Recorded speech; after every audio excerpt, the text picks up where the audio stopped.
ঘটনাটা তখনকার, যখন আমি ক্লাস 10-এ পড়তাম। আমি গণিতে খুব কাঁচা ছিলাম। রেজাল্ট পরপর 2 বার খারাপ হলে মা আমাকে স্কুলের গণিত ম্যাডামের কাছে টিউশনে ভর্তি করে দেন।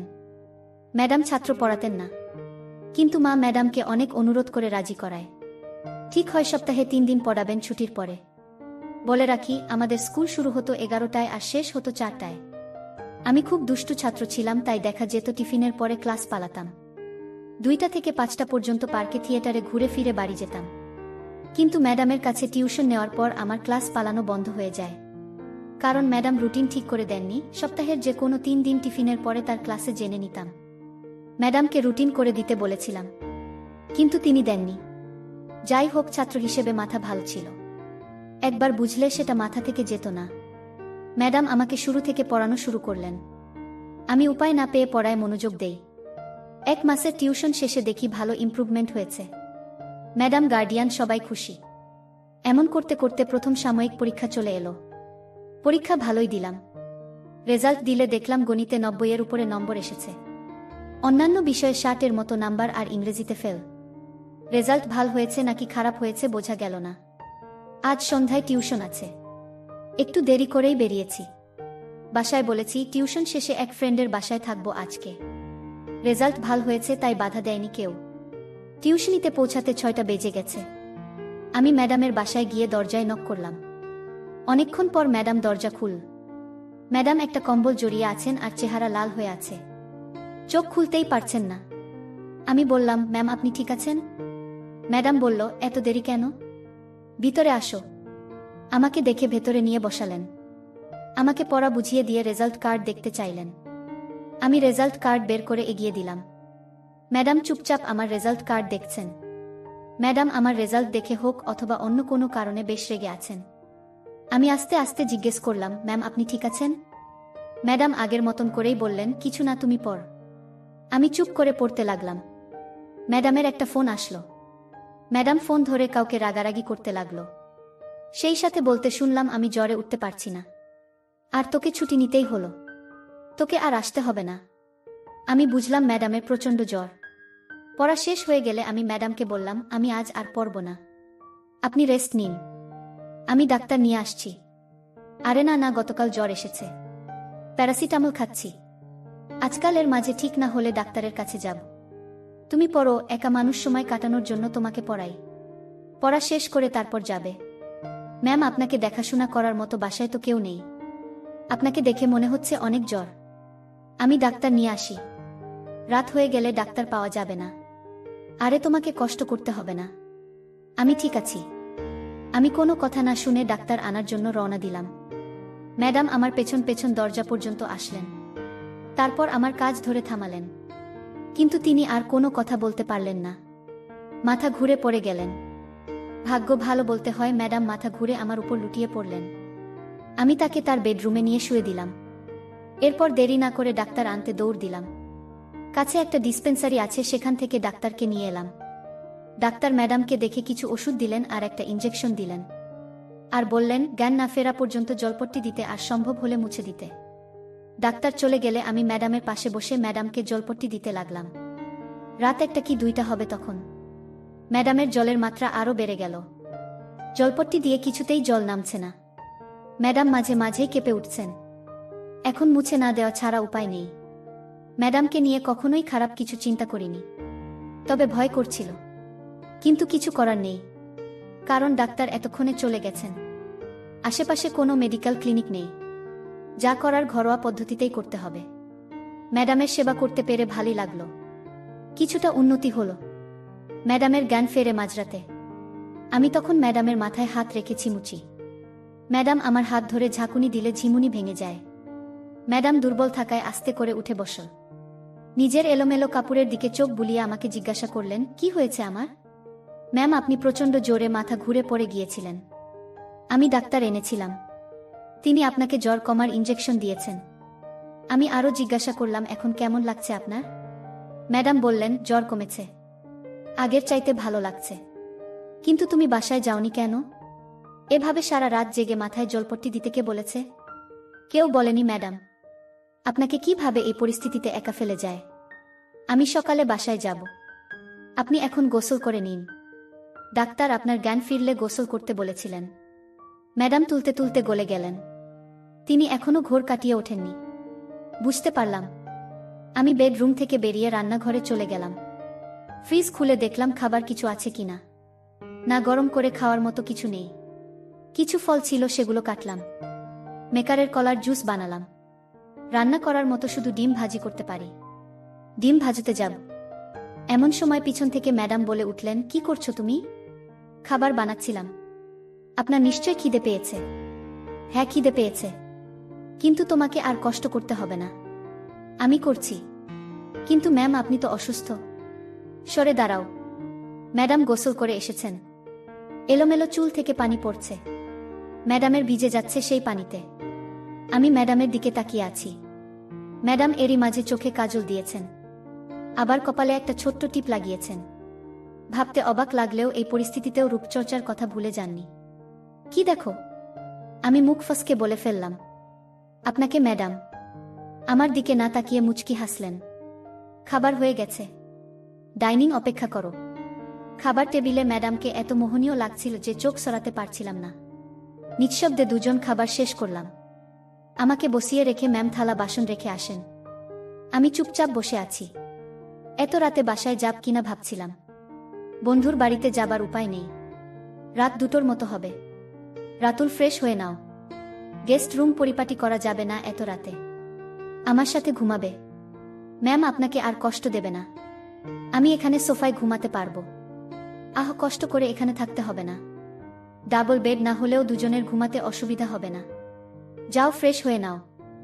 আমি কথা না বাড়িয়ে ফ্রেশ হতে গেলাম। ভীষণ ক্লান্ত লাগছিল, ঘুম পাচ্ছিল প্রচুর। সোফায় ঘুমানোর ইচ্ছা ছিল না, কিন্তু সৌজন্যতার খাতিরে বলে ফেলেছি। হাত মুখ ধুয়ে মেয়ের বেডরুমে গেলাম। ম্যাডাম দুজনের জন্য বিছানা রেডি করেছেন। ম্যাডাম আমাকে তার পাশে ঘুমানোর জন্য ইশারা করলেন। আমি ভদ্র ছেলের মতো তার পাশে শুয়ে পড়লাম। ম্যাডামের দিকে করে জড়সড় হয়ে শুয়ে আছি। কিছুক্ষণের মাঝেই ঘুম চলে আসলো, তবে বেশিক্ষণ ঘুমাতে পারলাম না। ম্যাডাম জড়সড় হয়ে কাঁপছিলেন। একটা কথা দিয়ে ম্যাডামের হচ্ছিল না। আপনার ঠান্ডা লাগছে? হ্যাঁ, জ্বরটা বোধ হয় আবার আসছে। আমি ম্যাডামের কপালে হাত দিয়ে জ্বর দেখলাম, হালকা গরম। ম্যাম, আপনি এই কথাটাও নিন। একটু কম শীত করবে। তোমার ঠান্ডা লাগবে, দেখছি কি করা যায়। ম্যাডাম আমাদের কাঁথা দুটো একত্র করে নিলেন। ম্যাডাম একই কাঁথার নিচে আসতে বললেন। আমি তার কথা মতো একই কাঁথার নিচে চলে গেলাম। পরিবেশ ঠান্ডা ছিল, তাই মোটা কাঁথার নিচে থাকতে অসুবিধা হচ্ছিল না। ম্যাডামের দিকে করে শুয়েছিলাম। একই কাঁথার নিচে আসায় দুজনের মাঝে ফাঁক একদম কমে গেছে। আমার কোলবালিশ ছাড়া ঘুমানো অভ্যাস নেই। প্রচণ্ড গরমে ঘুম ভেঙে যায়। তখন দেখি ঘুমের মাঝে ম্যাডামকে পেছন থেকে কোল বালিশের মতো মনে করছি। ম্যাডাম কোনো সাড়া শব্দ করছিলেন না, হয়তো ঘুমিয়ে আছেন। ম্যাডাম কিছু বলছে না দেখে সাহস বেড়ে গেল। ম্যাডামের ডিভোর্স হয়েছে 2 বছর হলো। ম্যাডাম হঠাৎ একদম মুখোমুখি হয়ে গেলাম। আমি দেখলাম ম্যাডাম এর চোখ লাল হয়ে আছে। কি করছো এসব? না মানে ম্যাম, ঘুমের মাঝে ছিলাম, বুঝতে পারিনি। বুঝতে পারোনি? না ম্যাম। নিজের গায়ে একটা চিমটি কাটলাম। সত্যি নাকি স্বপ্ন বোঝার জন্য? না, এটা স্বপ্ন নয়, বাস্তব। এরপর ম্যাডাম অদ্ভুত আচরণ করতে লাগলেন। জ্বর ছিল তাই আধ ঘন্টার মধ্যেই ঘুমিয়ে গেলেন। আমার ঘুম ভাঙল সকাল 8টার দিকে। ম্যামের জ্বর তখনও ছাড়েনি, হালকা জ্বর আছে। দিনের আলোতে ম্যাডামকে দেখলাম অপরূপ। এই নারীকে যে কারো জীবন সাথী বানাতে ইচ্ছে করবে। শুধু তার চোখের পানি চেয়ে সারা জীবন পার করে দেওয়া যায়। ঘুম ভেঙে গেছে, এখন মাথা একদম পরিষ্কার। রাতের ঘটনা ভাবতে অনুশোচনা কাজ করতে লাগলো। ফ্রেশ হতে বাথরুমে গেলাম। এমন সময় কলিং বেল বাজে। ম্যাডাম বললেন, কেউ এসেছে, আমি দেখে আসি। কে এসেছে ম্যাম? আপনি কষ্ট করবেন কেন? আমি আছি না। পিন হলে চোখ রেখে দেখলাম কাজের মেয়ে এসেছে। ম্যাম, রেখা এসেছে। কে? ম্যাডাম, আমি রেখা। গেট খুলুইন, বাসার কাজ করবার আইতাম। আজ তোর কাজ করতে হবে না, চলে যা। এ কি কন? খুলুইন গেট। বললাম না আজ কাজ করতে হবে না, আমি ঘুমোচ্ছি।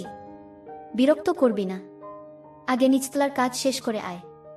আচ্ছা, তো দেরি হবেই। কোয়া রাখলাম, পরে মোডে কথা শোনাবেন না। হ্যাঁ, শোনাবো না। যা এবার। রেখা চলে গেল।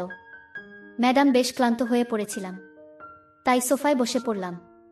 সোফায় বসে ম্যাডামকে কিছু বলতে হলো না।